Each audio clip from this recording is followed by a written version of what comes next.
channel. I'm Greg, this is Kathy. Hi everybody. And you might notice something different. We have actually set up a different studio for our guest interviews. We've got ourselves some blue accent lighting, and we've set up some lights the way that experts tell you, like with a key light and a fill light and a rim light and all that other stuff. So hopefully this will be a little bit more appealing and a little bit more pleasing on your eyes. I'm laughing because there's a story behind this. Okay, go ahead and tell the story. Go ahead and tell the story. I quit on him. I told him I quit. I'm out. I'm done. It was the Dave Henderson. What do you call it? You have this whole. What do you call it? Influencers and legends interview. Yeah.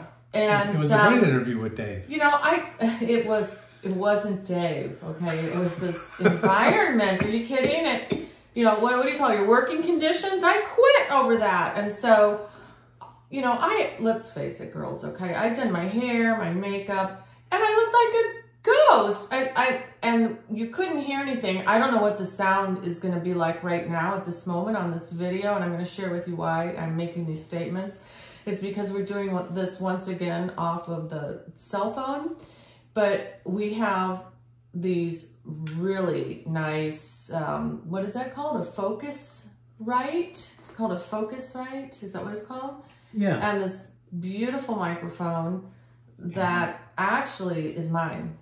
Yeah, right. It's mine, huh? Yeah. It was my Christmas present, I think a year ago, right? I had this idea of I was going to read books that had kind of fallen off of the mainstream copyright, or just very old book. Mainly we're going to be like sociology books that I don't know what to tell you. That field, like biology.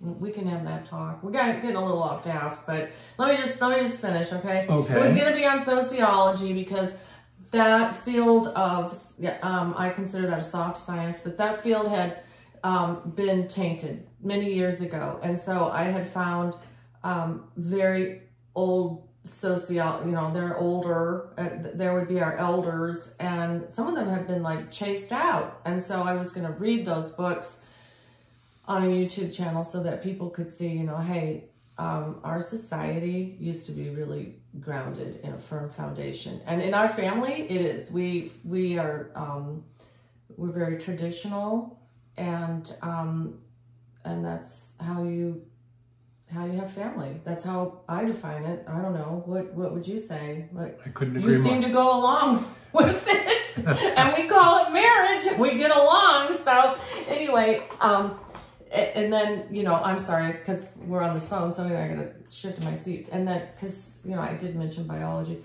that's been tainted. And so, and we're living it right now. So I know I'm getting a little off task, but this is why I told my kids, I said, you just wait till chemistry gets tainted. You just wait until physics gets tainted, and then you'll understand. And they said, yes, biology is the easiest and first science to get tainted. And so they understood. Yes, thank God. And we know, and so we're living good, healthy lives over here.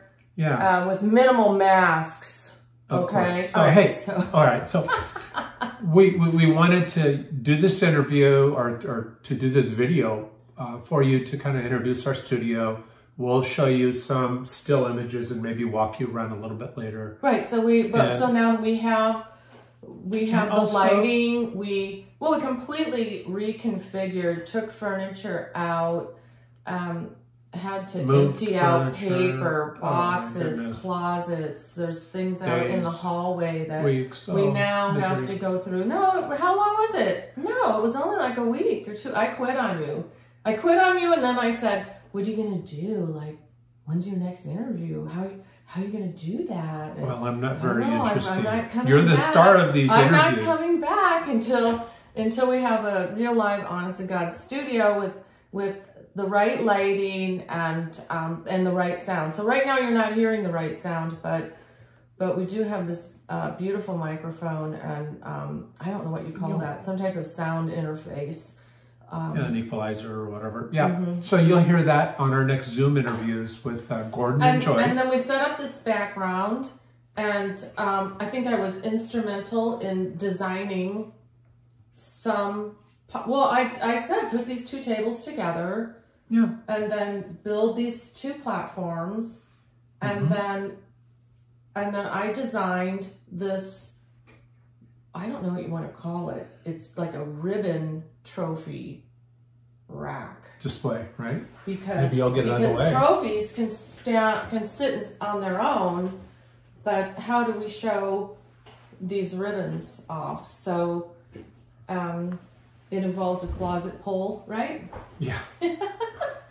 Laying around in the garage, it's all recycled. Tastefully done. It's all recycled stuff. This is it's all good. It's all good news. Our new setup, and then I think you know, it's not the first time that I quit on Greg.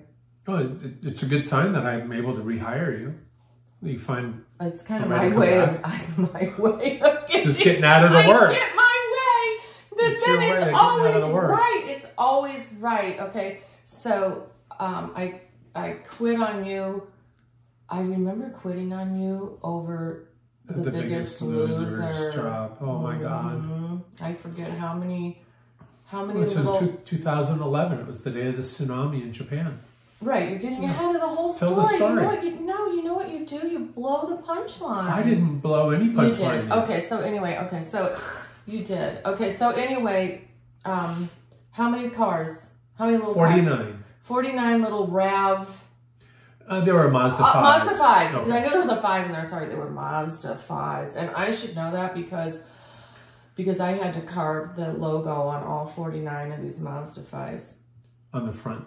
In like 15 minutes. On because the front part of the car. The most important, the money piece that the Mazda people were paying for. It's not really, I don't really want to tell this story right now, but it was crazy busy, and I came down to visit. I came down to the set to visit in uniform because, you know, I'm part of the crew, and then we hand her a shovel. I can't even, and I don't really do this, a lot of this work. I don't do it anymore. You do the marketing, Yeah, I don't, well, even the marketing. I'm just more kind of the color, I add the color-ish kind of narrative to your videos. So, anyway, it was a lot of work. It was a 2-day job, and I came down to visit the set. Okay, I hope you people understand that. And I ended up staying the night because it was a 2-day job. So I don't even want to tell the whole story. I mean, I didn't have anything to put on. I didn't have, you're out in the hot sun. So picture this, your clothes are sweaty. It's late at night. Oh my God. I'm just going to leave bits of the story out. Maybe it'll get retold. Maybe we'll tell this story one day. We wake up to the next morning. News. Well, no, you're going to blow the punchline again. And so we have this, okay, so we have this agreement, you know, because it's a working, you know, it's a crew. We're going to meet down in the lobby of the hotel at 6 a.m. Well, I think it was as the story goes. He got the notification first. I don't know if he got it through like how all of our phones, you know, buzz now and tell us this and that and the other thing. Well, he's from Japan and has relatives. Can you imagine? Can you blow in the punchline again? So he's from Japan. And so we're thinking that maybe he had relatives or family members tell him because the phone rings. I don't know what time the phone rang. Let's say 4:30, 5, anyway. Plans immediately changed, and it was get down to the lobby at 5 a.m. and at that point you're just like throwing covers back and just like jumping into, you're just going down. And so because we're super responsible when we're called onto a set, and so we go, I don't know how we found this out. Just let me state it and then you fill it in. I don't know how we found this out, but we found this out that we couldn't get on the beach. Like, for safety reasons, the police were holding everyone off the beach until I think 9 or 10 a.m. because there's this aftershock or flow or whatever you would call it. I don't know the scientific words for it, but you know, the water goes up and then the water comes back. Well, you know, hello, you see that in a swimming pool or a bathtub, but the water comes up onto Japan, and when it goes back, it's going to go all the way across the Pacific Ocean to the, you know, California, Oregon, and Washington coast. And that was a for sure thing. It was going to happen, and they could follow this on, you know, I guess, you know, whatever they use. I don't know, radar. I don't know what they use for water. So anyway, all of our equipment was down on the beach, and we're not worried about equipment. You know, we weren't, but, and all the work we had done. And I know we didn't, you know, I kind of cut the story short, but it's a lot of work to make 49 little cars. How big were these cars? You had built this frame form for that them. we refilled the same form over and over and over again. Right. I don't know, maybe 4 feet long by 2.5 feet wide. Yeah, it was a lot. It was a lot of work. So they were small, but there was just a lot of them. Yes, and so it was a lot of work. So, so Hopefully the tsunami actually did hit the coast, but it was more, I believe, up in Oregon, Washington, and so Crescent we were City. able to get back onto the beach and finish the work, and then they started the filming. And everyone was 4 or 5 hours I left behind. big honks out, like you can imagine, like no toothbrush, nothing. I came to visit the set. I didn't come to stay overnight. And anyway,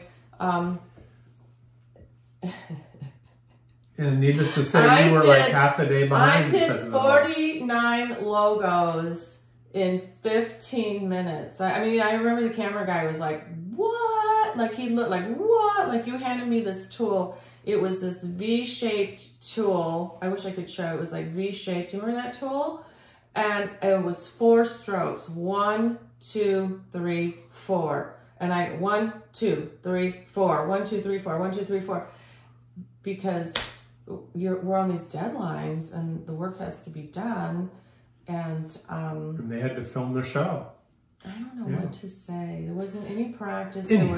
It was, I can't even tell you. Like, it was that just do it thing. Just do it. Yeah, and so I did it. We were thinking back to some of the interviews we had with Dave and with Todd and Kent, and we had a few other things that we wanted to share. You know, Dave said something that was really hit us later. Well, I think before you just jump in, what we were going to do is talk about, for instance, like the video that we did yesterday. Because when I look at the video, my hair is not brushed. I don't even have lipstick on. No self-respecting woman goes out of the house without lipstick. Remember your mom? Now let me get my lipstick. Remember, you come on, you guys all remember that. And I gotta get my lipstick on. Okay, so and we have to find a place to go film the video, which I come up with the idea of the Badlands because I think it's beautiful up there and very quiet. And it looks like we're doing all of this on the fly, and we are. It's like 50% on the fly and 50% thought out. So after we after we talk to our guest and you know, do the interview, then I listen to it like 2 or 3 times through the week, that whole next week before the recap, and I really work to pick out 2 to 3 points that stand out to me, and I don't think he does anything. He doesn't do that at all. So and so I take it very seriously because, like I said, I like sitting and sharing with people, and you find out how in depth the richness of what someone's life is when you can sit and watch these videos again and Yeah, reflect. the people are a lot more interesting than the work. But he just, I don't think he does any of that. He'll talk about the work, and then I kind of talk more about the people and the socialness and the psychology and the sociology of the whole thing. I kind of do that. After getting through 3 of these, I think it's the people and their stories and their drive that are more interesting. And so on that note, we made notes on on this little talk, and so we were gonna, as we were sitting making these notes, we came up with a few more rich details that I need to put my reading glasses on and look at. So let me just look at this really quick. So what was this? You said for Dave, if you can wake up in the morning without pain, consider yourself lucky. If you can wake up in the morning without pain, consider yourself lucky. And I don't know, just sit with that. Just sit with that and think. And you may, you know, this is one of those where you are in your development of your life. If you're young, you're like, well, I don't need to worry about that. You, maybe, not me. But as you age, you do wake up with pain. Just that, hopefully 8 hours. Hopefully you can actually get a golden 8 hours of sleep. Usually it's 6 hours as you age. That you wake up and you're like, what the hell happened last night? I'm on a sleep number bed, or I don't know, pick your bed. Pick your bed. The Casper bed. I don't know. I'm not here to sell beds, but I bet you could do like, that. What the hell happened last night? Because something got twisted or kinked or broken. Okay, so, and just, you know, this is a man that had to go through dialysis several times a week. Yeah. I don't know how many times. I don't know what his... Two. Yeah. And I don't, you know, not, you know, one, he had one and then one gave out and then he needed another one. But anyway, so we love you, Dave. And we went back and we thought about that. And Todd, you know, when you think about it, Todd's all, like, that's what I said to Greg, Todd's almost like the kind of man you'd want to marry. I mean, listen to this. Sorry, I just moved around in the dust, hit the dust. Okay, so he said that he took I hope I get these numbers right. He took a 500 square foot house and took it to 3,500 square feet. So quick math, that's 7 times the house that he originally purchased, and he didn't want to take out any loans, and he worked 3 jobs. That's endless trips to the Home Depot. I hope you guys all realize that. Building your house, it's going to be 7 times larger than the original purchased home. And he did not take out any loans. Why? Because he cares about his family. He cares about Lee, who's an absolute doll. She is. She's so cute. And then she has a sweet personality. And then, and the 2 girls. And then he found a way to bring money into the house. I don't know what else to say. That guy went out doing very creative things. This is what I told him. Things that he had a passion for. One day we'll go over like the whole marriage proposal thing, because it wasn't like the normal thing, because we're a blended family. So this is a second marriage for each of us, and we each had kids, and so it's a little different, you know. It's a little different.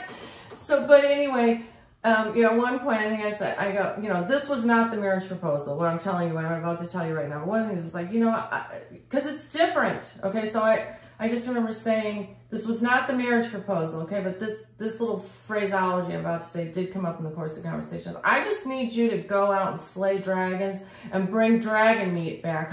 Oh, I don't need to, do you know what I mean? So prove that you can do these things, but that was not the marriage proposal or anything like that. But it's just different, and this guy delivered. He could deliver the goods, and these are things that you should be looking. Everybody should. You know what? One day we'll do a video on that, like what, because it's pretty funny. It's pretty funny.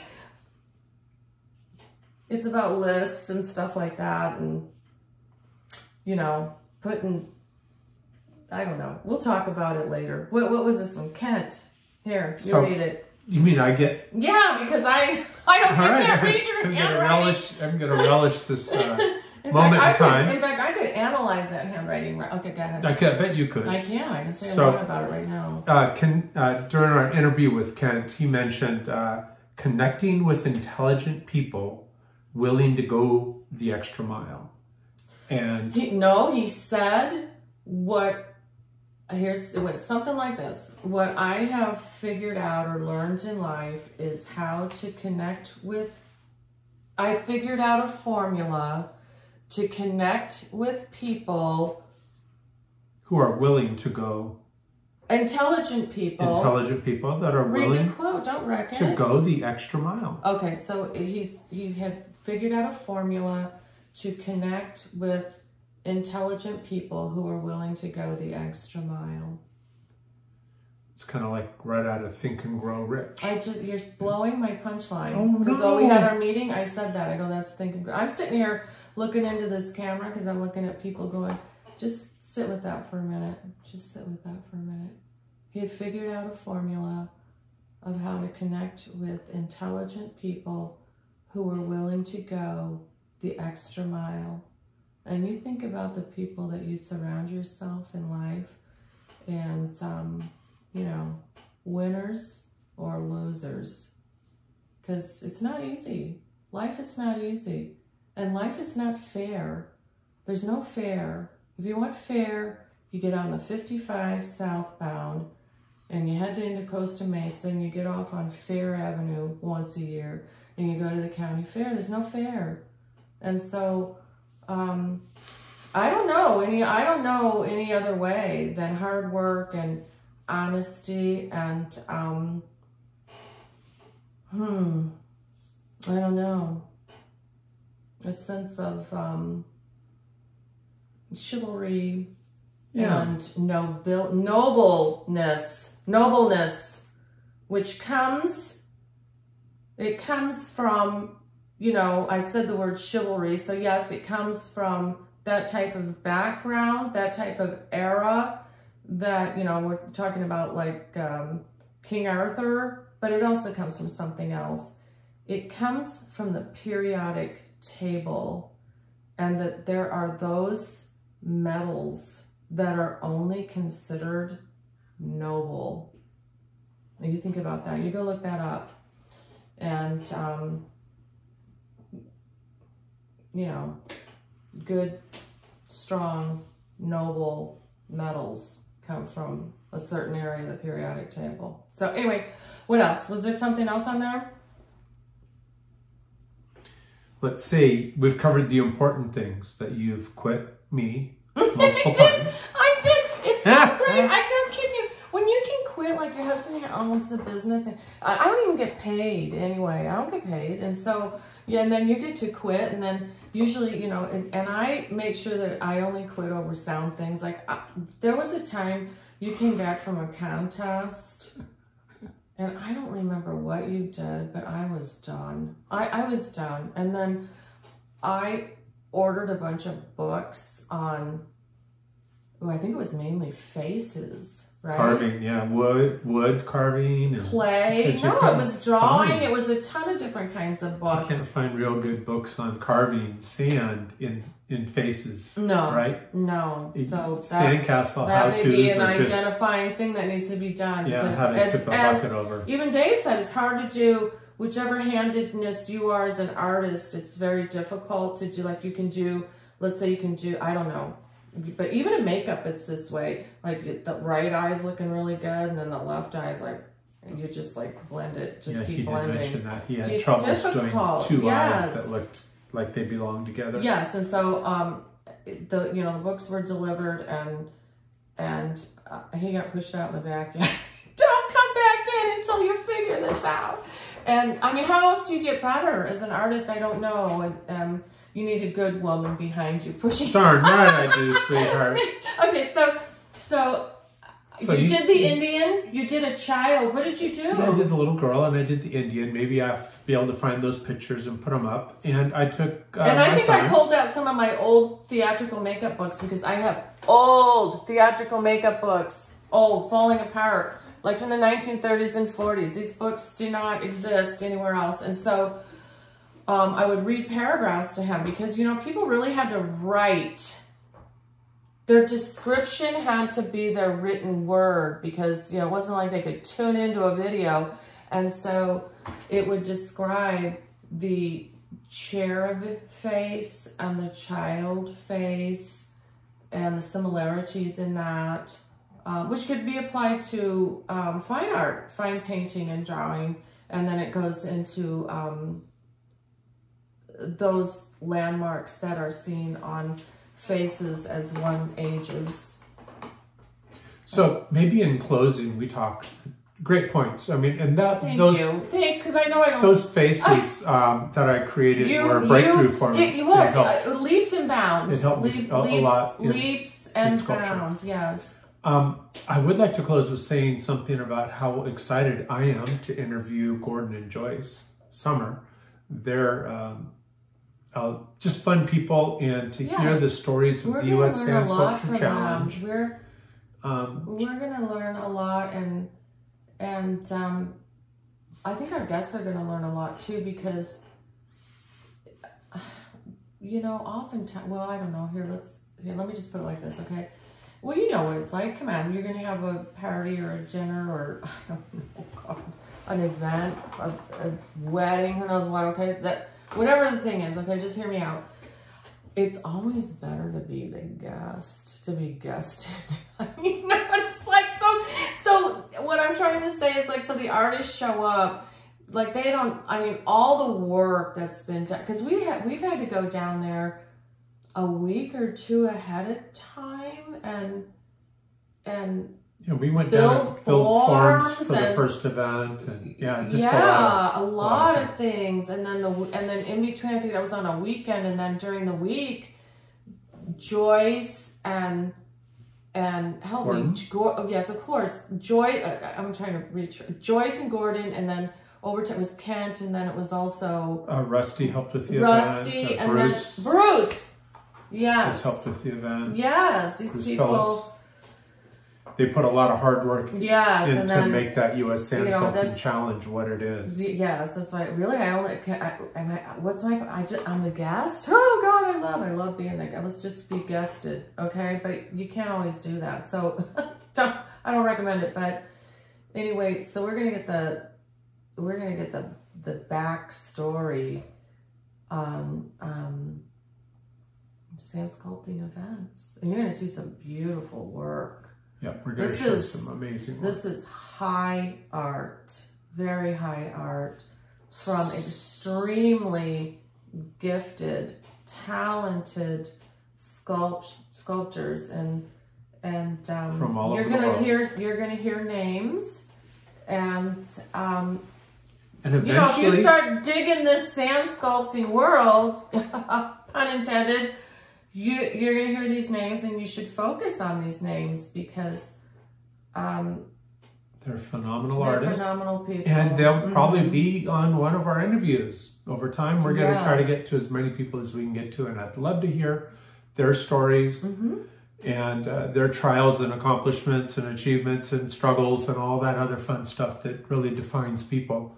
Yeah. And of course, see their wonderful art. Of course. So with that, I think we've probably gone long enough. We have, and you know, this is just us. And how do we always end our videos? Remember to like, share, subscribe, write a comment so we know. The bell. We did get a comment the other day. Someone wanted to know how we filled in the holes, and we weren't quite sure what they were talking about. And that was on our tip of the day, or that's how to build a We'll answer it right now. And I mean, if we leave, like, one of them was a water hole, and because we dug down to the water table. That was a tip to save your back, so you don't break your back. From carrying water away from the ocean. You fill it in. And any other holes, I don't know what you're talking about. Windows or, you know, no. I mean, sometimes generally the piece is just left there unless there are arrangements ahead of time. For instance, with the park, let's say with the park, or they don't want it left, and so or advertisement, they don't want somebody else to see. You have to flatten it. So I don't know what to say. But most of the time, we want to let as many people see our art. So I hope that answers the person's question. Excellent. Well, thanks for joining us on this video. Again, remember to like and subscribe, and stay with us until we show you the Gordon and Joyce Summer interview. It's going to be a lot of fun. So thanks for joining us on this little video, and till then, we'll see you soon. Bye-bye, everybody. Bye.